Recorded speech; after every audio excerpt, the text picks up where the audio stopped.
Eugene, welcome to the podcast. Thank you, Dirk. Lovely to be here. Nice to speak to you about hubris and all things hubristic. Yeah, now thank you so much for coming. I read a lot of your works, and I'm very, very interested in having this conversation with you.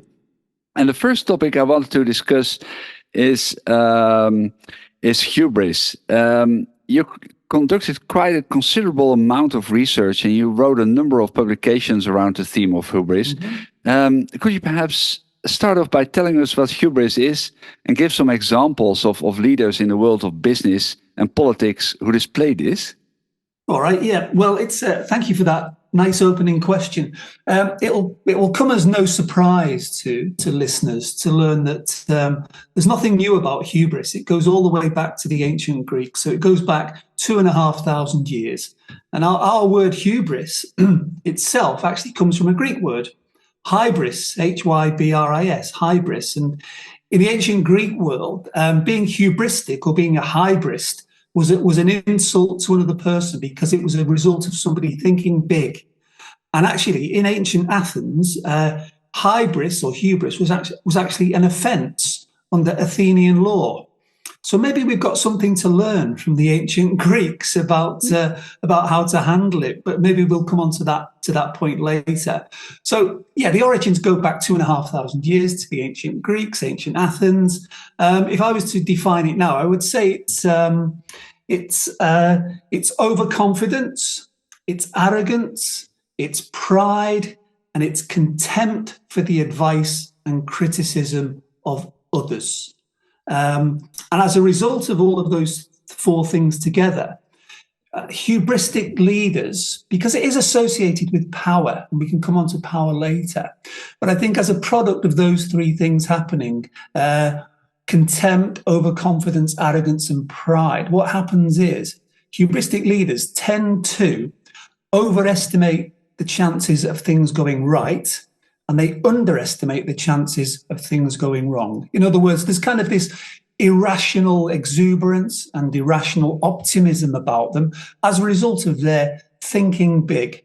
And that thinking big is often a consequence of an intoxication, usually an intoxication with power and with success. So that's how I would define hubris. And can you give some typical examples of business leaders and politicians who display that type of behavior? I mean, a couple of names jump to my mind, but I'm very curious what typical examples is that you use in your lectures and books. Yeah, sad to say, there is no shortage of hubristic leaders either in politics or in business. So in politics, I mean, it's a contentious area, but in my own country, for example, Margaret Thatcher, which many listeners will remember. Margaret Thatcher, very successful Prime Minister of the UK, was in office for a long time, but eventually she became intoxicated with her own power and her own success, and she was removed from office. Jumping across the Atlantic to the other side, to the United States, at the time of the Iraq War, George W. Bush has been described as being hubristic. He was overconfident in his decision to invade Iraq and all of the consequences that followed on from that. So those are two historical examples. But then, of course, we come up to date. And in UK politics, without mentioning any names whatsoever, but in UK politics over the past 2 or 3 years, there have been a number, shall we say, a number of examples of hubristic prime ministers, and I shall leave it at that. That's fine. I think there have been quite a few, so people can make their own selection. Yeah, people can make their own selection, and in fact, people can look at the. I guess we've got an international audience, and people can probably look in their own political spheres around. And if we look around the world, there are plenty of examples of hubristic political leaders who eventually fall from fall from grace, because of course there's a saying in the Old Testament, in the Bible, pride goes before destruction. and a haughty spirit before a fall. And that reminds me, I'll come on to the business leaders examples in a moment or two, but one thing I could have mentioned earlier with respect to the ancient Greeks was, one of the things that the Greeks did was that they paired hubris, which is this thinking big, with nemesis. And in Greek mythology, Nemesis was the goddess of retribution. So in ancient Greece, hubris was followed by nemesis. So it's a question, it's a question of what goes around comes around. In other cultures, this idea of karma. And the political leaders I've talked about, they kind of got their comeuppance, nemesis caught up with them as a consequence of their hubris. And you asked about political leaders and business leaders. Well, again, I'm afraid to say no shortage of business leaders. We could go back to the financial crisis of 2008. And we could pick on individual leaders there, but in the 2008 financial crisis, the global financial crisis, I think it was more to do with a collective hubris, which we might want to come back to later in the whole banking industry. But then if we fast forward to the present day, I mean, there are two examples of hubristic business leaders who've been in the news very recently. So Elizabeth Holmes in the United States, she was founder and chief exec of the blood testing company Theranos.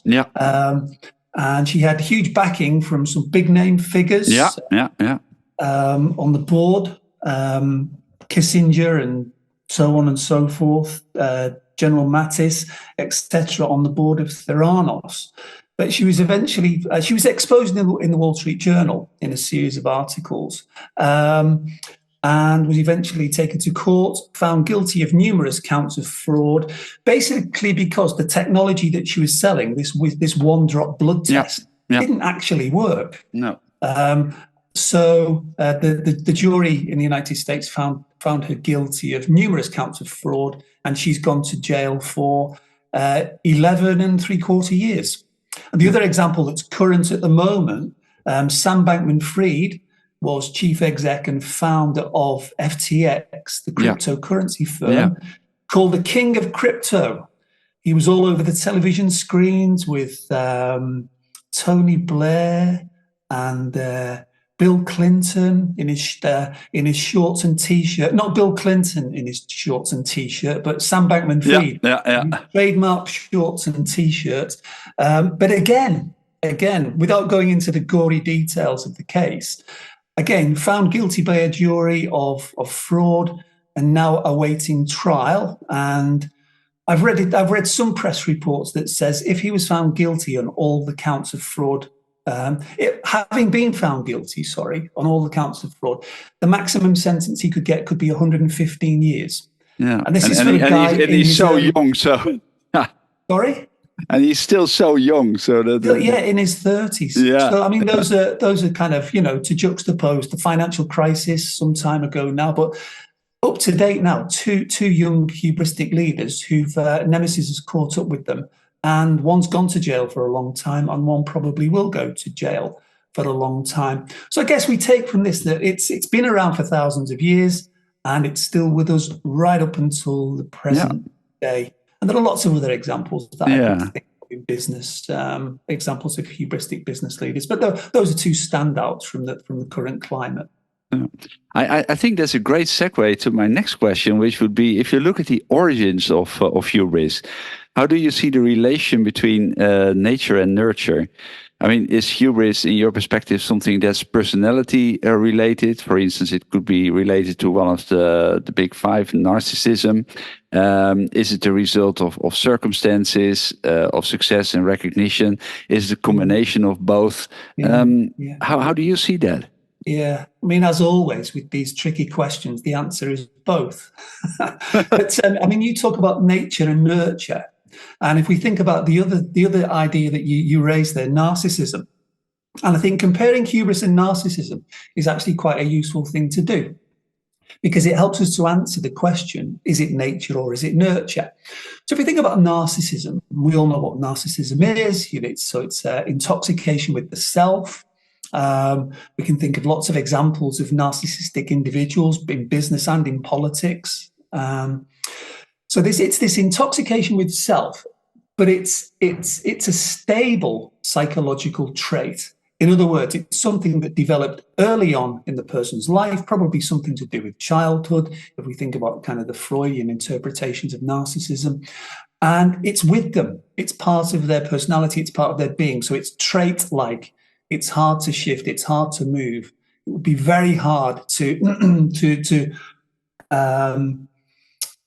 solve the issue of narcissism in a leader. People have written about the difficulties of doing that. So narcissism is intoxication with the self, and it's trait-like. Then if we put alongside that, hubris, hubris isn't a trait, it's a state. In other words, it's something that comes and goes, and it's not intoxication with self, it's intoxication with power. So narcissism, trait-like, hubris, state-like, narcissism, intoxication with self, hubris, intoxication with power. Now, some people have described hubris as an illness. So narcissistic personality disorder, is a mental illness. It's recognized in the APA manual, the American Psychiatric Association manual, as a mental disorder. But some people have described hubris as an illness as well, but not an illness of the person. And you alluded to this in your question. It's an illness of the position. Mm-hmm. So it's when someone comes to a position of significant power in politics or in business, and they have this track record of success. And I think those two things together, significant power, track record of success, those things kind of create the foundations for this illness of position, if you like, to take hold. It also helps if someone helps, is probably the wrong word, but it also contributes if somebody has a narcissistic tendency as well. That can be a contributory factor. But it could be a catalyst. Exactly the word I was looking for, a catalyst. So the narcissism can be a catalyst as well. But again, about this nurture thing, there are other catalysts as well. It can be to do with the context that the person is in. Because if hubris is about leadership, we talk about hubristic leaders, well, there are no leaders without followers.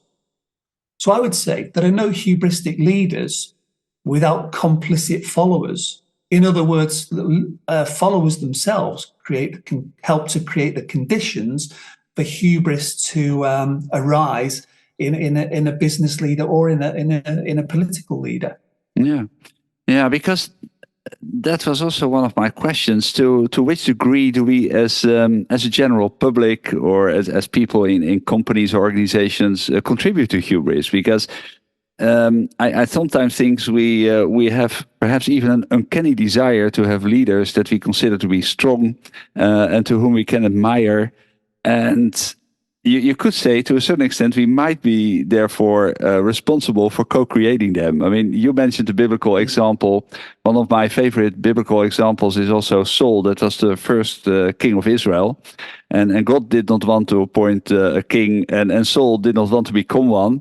Modern examples could be the likes of Jack Welch, Steve Jobs, Elon Musk, which we as a public, put on a pedestal and seen as, inspiring, forceful, visionary leaders. Absolutely. So to which degree do we contribute to creating hubris in leaders and hubristic settings? Well, I think you hit the nail on the head with the word that you used in your question, which was co-creation. And I think there is this co-creation thing going on, because a hubristic leader can't exist in a vacuum. So if we take the example in British politics recently, so, one of our most recent prime ministers, Boris Johnson, well, Johnson's premiership was co-created with his followers because they put him onto the pedestal. And unfortunately, for whatever reasons, he couldn't stay on the pedestal for as long as his followers had hoped. So this idea of putting a leader onto a pedestal, so it's this idea of co-creation. The other thing to say about in relation to narcissism, and I'll come back to hubris in a minute, but with narcissists, one of the things that narcissists are very skilled at is convincing appointment panels to give them the job. They're very skilled in creating, in giving that the impression they're capable, they're confident, they'll do amazing things in the organization. But oftentimes, having been put in a position of significant power, they fail to deliver and sometimes leave a trail of destruction in their wake. A little bit like a hubristic leader does. But then switching again to hubris. So I spoke to a chief exec not that long ago, and it was a he. He asked me, what is hubris? So I said, well, it's confidence, it's pride, it's being able to push the boundaries. And he said, just stop for a minute. He said, those things that you're describing to me there are exactly the things that we look for when we appoint senior leaders. So that takes me, that forces you to think about it. And it takes me to, I think, the key point. I mean, if we take confidence as one example, when we defined hubris earlier on, I didn't say confidence, I said overconfidence. Yeah. And I think one of the things about hubris is it's to do with excess. Yeah. It's taking good things, good qualities of a leader, like confidence, pride, and ambition, and taking them to excess. So in that sense, in a way, it's kind of a paradox, because it's a paradox. I call it, it's a paradox of strengths into weaknesses, because a strength, if it's over-exercised, becomes a weakness. Yeah. So if we take, bravery, courage, for example, is a strength.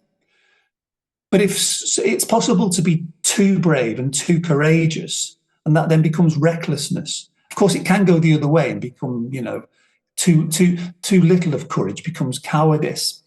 And again, with hubris, I often go back to the ancient Greeks with this idea of excess. And one of the things that the Greeks warned us about was the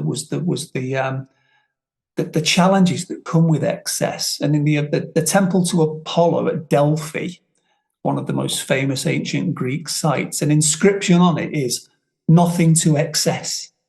So there's this idea of the middle way. Yeah.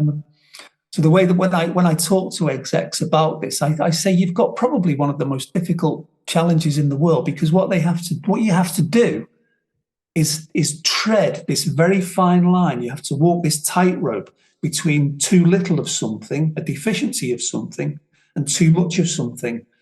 So I think about it as this avoiding excess, but also avoiding deficiency. So finding that kind of judging that middle way between excess and deficiency. But coming back to this point about confidence and ambition and pride, yeah, they're great things for a leader to have. Those are the things that we'll select for, amongst other things. But if taken to excess, they become a weakness. Yeah. What I find interesting is, as you did a lot of research with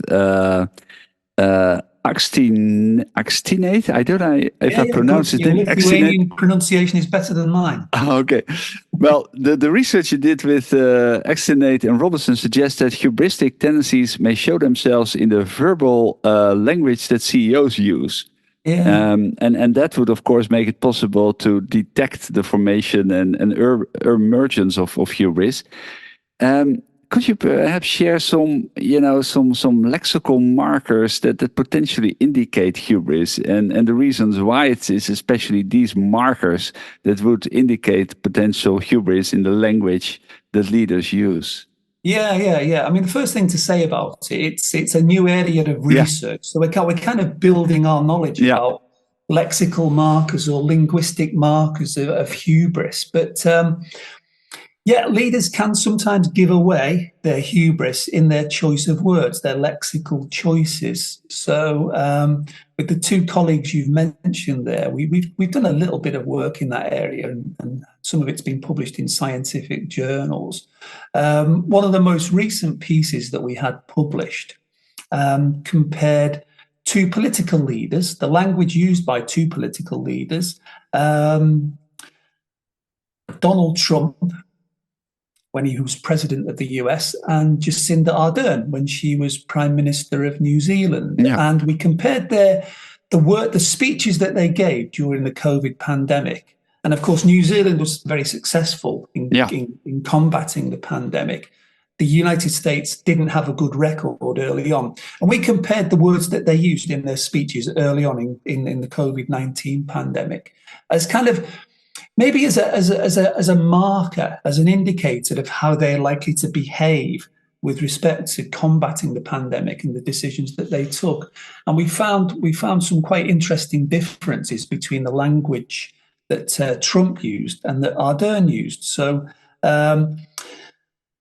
it's based on what's called computerized text analysis. So you feed the text into a computer program and it throws up the results. So it's a little bit of a black box, but it throws up essentially scores for authenticity, how authentic the leader's speech is, how truthful it feels. Another thing it throws up is their analytical language, how nuanced, how discriminating, how analytical the language is that they use. It throws up emotional tone as well. And if we come in the comparison between Trump and Ardern, we found that listeners might like to predict who was high on which attributes compared to the other one. Trump was very high on emotional tone. He was low on authenticity, and he was low on analysis.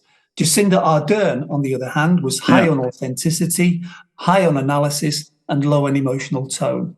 And those linguistic markers, I think, kind of reflect their behavior at the time. She was very reserved, very humble, very authentic in her approach to it. So that was kind of some scientific evidence for this idea of linguistic markers. Another linguistic marker a linguistic marker of humility might be authenticity, an analytical tone, low on emotion. Linguistic markers of hubris might be high emotional tone, low authenticity, and low analysis in leaders' speech. And the software is out there that you can use to run leaders' speech through and do an analysis of it. But a much more simple analysis of these lexical markers or linguistic markers is something very simple, and it's the relative use of the pronoun I versus we.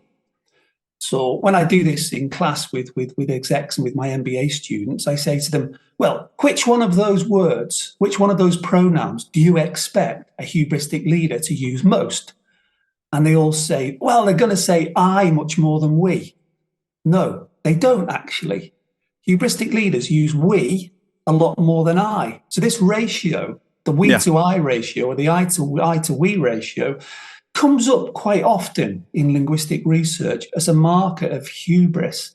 The way people have tried to explain it is hubristic leaders use the personal pronoun we. We will do this. We're going to do that, because what they're tending to do is assume power over everybody. So it assumes it assumes a buy-in, it assumes a followership, and it pulls followers along with them. So this I to we ratio is quite an interesting one. It needs more research, as does the whole area of linguistic markers, but more use of I, more use of we, less use of I seems to be one of these markers. People have found it in politicians as well. So they found it in Tony Blair, more use of we versus I, and Margaret Thatcher.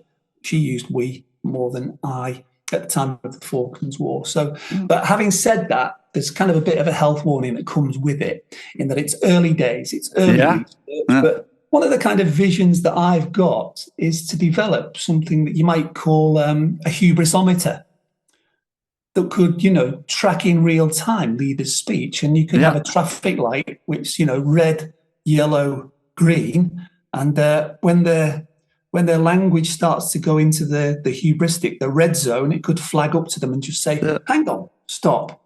Yeah. Because it could be, that could be a way to intervene. Yeah. To kind of stop them in their tracks a little bit and get them to kind of recalibrate, if you like. Yeah. Now, I think that is a fascinating field, and I'm looking forward to, because I think this is something that you could indeed implement in a kind of real-time way. So it could almost be interesting in the future to see, business or political leaders and display this meter. And I think what it also would make is make people more self-aware, probably.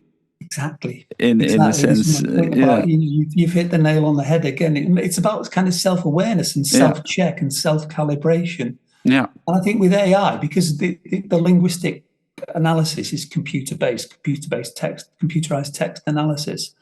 With artificial intelligence, that opens up a whole new area, the linguistic analysis. So it's very exciting, very promising. And maybe it's just a matter of time, or maybe someone's done it already to develop a hubrisometer. Yeah.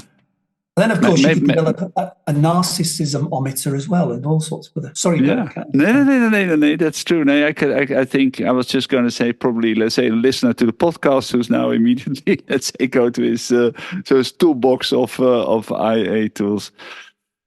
Eugene, another question that I have is hubris now, let's say, it's usually, let's say, centered around an individual, but it can also be in a certain way contagious, right? You can also, get teams that are, that collectively start to display symptoms of hubris. How can you explain that? Is that kind of, someone start and it's almost contagious, or is it? How would you describe whole teams becoming hubristic at a certain moment? Well, I think there can be a contagion effect. Mm-hmm. So one of the things that happened in the financial crisis of 2007, 2008 was, the current governor of the Bank of England, Dr. Andrew Bailey, hit the nail on the head in a speech in 2016 when he reflected back at the financial crisis. And he didn't single out an individual leader, which he could have done, one of the UK banks or even the US banks. But he attributed it to he called it a hubristic tone at the top. So in the whole industry, there was this arrogance, this pride, this contempt, this overconfidence that led them into, very risky decisions. So that in a sense, the banking industry at that time was infected with a hubristic culture. So I think it can be a cultural phenomenon within an organization itself. And this idea of what we could call organizational hubris or collective hubris, there are other examples of it. People have done research on NASA, for example, so the Space Shuttle Challenger disaster, where groupthink and a hubristic culture within NASA contributed to the decision to launch the space shuttle in very cold temperatures, which caused the O-rings on one of the booster rockets to fail. And the whole thing exploded shortly after launch, and 7 astronauts were killed. So people have researched collective hubris at NASA at that time, way back in the 1980s, as an example of corporate hubris or collective hubris. A more recent example, there was an article in the Financial Times not that long ago about Boeing. And the writer in the Financial Times was reflecting on the 737 MAX disaster, where I think over 300 people were killed in two crashes that took place quite in quick succession. And the writer in the FT attributed that to hubris in the organization as a result of its commercial success and its phenomenal safety record. So in a sense, it got ahead of itself in that respect. Interestingly enough, just today, listening to the radio this morning, there was another problem with a Boeing aircraft, an Alaska Airlines plane, where one of the emergency exit doors blew off in mid-flight. You might have seen it. Yeah. And the boss of Boeing was on the radio this morning talking about how Boeing needs to own the problem and admit mistakes. And that, to me, was a great example of an organization opening itself up to self-reflection and humility almost. This idea that, we are capable of making mistakes. We have got weaknesses. We have got things to learn. It's unfortunate that these things do happen, but within this kind of cycle of learning. Because one of the things about hubris, we can think of great examples in politics, is they're not teachable. They think they know it all. plenty of political leaders out there we can think of at the moment who can't be taught anything because they think they know everything. Yeah. They have this kind of hubris about, they have this, high self-worth, high self-efficacy, Yeah. which makes them feel invulnerable. Yeah. But part of the antidote, I think, to that is to try to cultivate, which is much easier said than done, but to cultivate this attitude of humility as an antidote to hubris. Yeah, it reminds me what the CEO of Microsoft said, and I'm paraphrasing him, but I think he literally used words like we have to develop ourselves from people who know it all to people who learn it all. Brilliant. I love it. And I think that also has set to a big cultural change in the company in terms of it's now really catching on in terms of market share, market cap, revenue, new technologies. The thing about rather than us dictating what the world should look like and do, let's learn from our environment. So I think that's a great example. Yeah, probably. And success is a journey, not a destination. Yeah. And part of that journey is continually learning and continually improving and doing better things as well as doing things better. Yeah.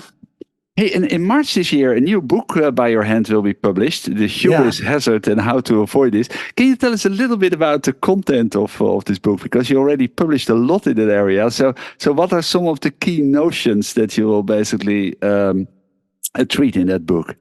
Yeah. So it's the hubris hazard and how to avoid it. I mean, it kind of speaks for itself in the title, but it's aimed at managers. It's not a textbook. It's not a research book. It's not for academics. It's aimed primarily at practitioners. And the idea that I use in that is the idea of risk and hazard, hence the name, the hubris hazard. So I talk about risk as being a product of a hazard times exposure to the hazard. So to give you an example there, so think of Australia and sharks and shark attacks. Yeah. So in Australia, in the waters around the beaches in Australia, sharks are a hazard. But they're only a risk if you expose yourself to them. In other words, they're only a risk if you go into the water. So the way to avoid the risk of being eaten by a shark or to avoid the shark hazard is don't go into the water. So taking that idea of risk is hazard times exposure to the hazard. The argument in the book is, let's try to identify what these hubris risk factors are, what the sources are, what the things are that could cause destructive consequences in organizations. And then what can we do to avoid exposure to them? So there are, I think, eight hubris risk factors in the book. So one is intoxication with power, narcissistic tendencies, overusing intuition, self-deception or self-confidence, irrational exuberance related to testosterone. So young men, watch out. Another thing that I call the toxic triangle, which is the kind of combination of a toxic leader, conducive context, and complicit followers. That's another risk factor where you've got those three ingredients together. What else have we got? Oh, lack of checks and balances. So that's kind of the corporate governance in business. You need a strong board, you need strong non-exec directors, you need to separate out chairman and chief exec roles. Lack of checks and balances can be a hubris risk factor. And then the final one is excess. Going back to the Greeks, avoid excess, nothing to excess. So what I argue in the book is, if we can identify those 8 hubris risk factors, then what organizations need to do is to think about how they can minimize their exposure to the hazard. To go back to the analogy of the sharks in the water, how can they avoid being near the shark, or whatever, however you want to take the metaphor. So the book, without going into the details, so the book kind of talks about each of those hubris risk factors, looks at the evidence, the kind of scientific evidence behind it, the evidence from politics, from business. It's illustrated with examples of politics and business as well. But then says, how can you avoid being exposed to these hubris risk factors? And then the other thing that the book does is it to help managers, to help organizations, is it includes something that I've called a hubris health check. Mm-hmm. Yeah. So in the UK, to give another analogy, You can't drive a car on the road unless it's passed its vehicle check test. It's a legal requirement. Yeah. So you're taking dangerous cars off the road, so they can't cause harm. If they're not fit for purpose, they don't go on the road. So the idea behind the Hubris health check is to say, okay, well, here are some of the features that you need to look for in organizations. So it's almost like a checklist, and pass or fail. And that can enable organizations to identify which hubris risk factors they might be exposed to. And then once you can identify if you're exposed to something, then that's the beginning of maybe trying to do something about it. So to take an example, one of the risk factors is narcissism. Well, how can you avoid exposure to the risk factor of a narcissistic leader? First thing you can do is, well, don't appoint one in the first place, which is a lot easier said than done. But it's something for appointment panels to be aware of. So, and that gives you some kind of a feel for the argument that the book takes. Yeah. Now, and I think it is also it also automatically leads to my pre-final question. I'm working in the field of leadership development, and what possible role do you see for professionals in my field to detect potentially correct hubris in potential leaders, to protect the company more or less from hubristic leadership? Do you see a role for us as professionals being involved in the selection and development of future leaders? Yeah, involvement in all of those things. But I think one of the things that executive coaches can do, and mentors can do as well, is contribute to this check and balance thing. So they can be a check and balance on a leader. Because one of the things that hubristic leaders need to have, and this is a phrase that's often used in the hubris literature, is they need what's called a toe holder. By toe hold, literally toe of the foot. It's to hold them, to stop them drifting off up into the stratosphere and thinking too big. So hubristic leaders need toe holders. And I think exec coaching, mentors, learning and development functions within organizations have got a vital role to play in being toe holders to execs. The other people, of course, who can be a toe holder to a potentially hubristic leader are peer executives, friends, family members. All of those people have a role to play in kind of being part of this check and balance on a potentially hubristic leader, to stop them thinking too big of themselves and floating off away up into the stratosphere, and then like Icarus coming crashing back down to Earth because they've flown too close to the sun. Yeah. Okay. Finally, Eugene, we discussed a number of topics around hubris. Are there any things we have not discussed yet, but that you would like to say about the topic? Yeah, I think so. And it's something that you mentioned right at the beginning, close to the beginning of our little conversation. And you mentioned Steve Jobs and you mentioned Elon Musk. And both of them have been described, not by me, but by other people, as being hubristic. But then we think about Steve Jobs and Elon Musk in the same way. And one of the things that Steve Jobs said about himself was that what he wanted to do was to put a dent in the universe. In other words, to make an impression on the world, to change the world forever, which he did. And if we think about Elon Musk, which he's in the news every day, but let's be honest, he has changed the world irreversibly with Tesla electric vehicles ahead of the market, with his space exploration and launching vehicles and so on. So both of them have changed the world. But what I often ask myself is, well, would they have changed the world in the remarkable way that they did had they not been hubristic to some extent? And that then opens up a whole new can of worms, so to speak, a whole new area for exploration, because everything we've talked about so far in your podcast is We've talked about the dark side of hubris. But hang on a minute.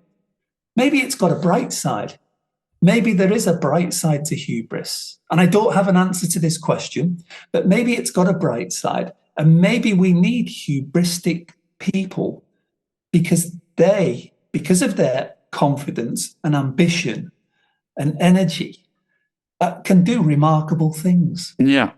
But perhaps it's a question of that balancing elements. Yeah. Sorry? Perhaps it's a matter of that balancing element which you brought in earlier. Yeah. Warren Buffett, Berkshire Hathaway, one of the wealthiest people in the world, said that the best results come from a judicious combination of hubris and humility, which kind of takes me back to this idea that we talked about earlier of the tightrope and leaders having to walk that very fine line between excess and deficiency. But knowing when is the right time to go to excess, because we have to go to excess sometimes to do remarkable things. That's what Steve Jobs did. That's what Elon Musk is doing. They go to excess, but they have to go to excess at the right time, in the right way, for the right reasons, and that's all about judgment. So it does. In the end of the day, it boils down to a matter of a very, very fine judgment, which leaders, that's kind of part and parcel in a sense. It's the essence of what leadership is about. It's about this act of judgment and walking the tightrope, I think. Thank you. Thank you so much. The dark and the bright side need to be looked at simultaneously. And we've looked at the dark side. Maybe we need to think a bit more about the bright side of hubris as well. Now that's probably the topic for another book. Maybe for someone else, yes. That's to be published in 2025, 2026 or so, I think. No, I don't want to get too ahead of myself. That would be a bit hubristic, wouldn't it? But thank you so much for this interview, Eugene, and looking forward to having you again on this podcast. Yeah, thank you, Dirk. My pleasure. I've enjoyed it tremendously, and I hope the listeners enjoy it as well. Thank you very much. I'm sure they will. Thank you very much. Bye. Thank you. Bye.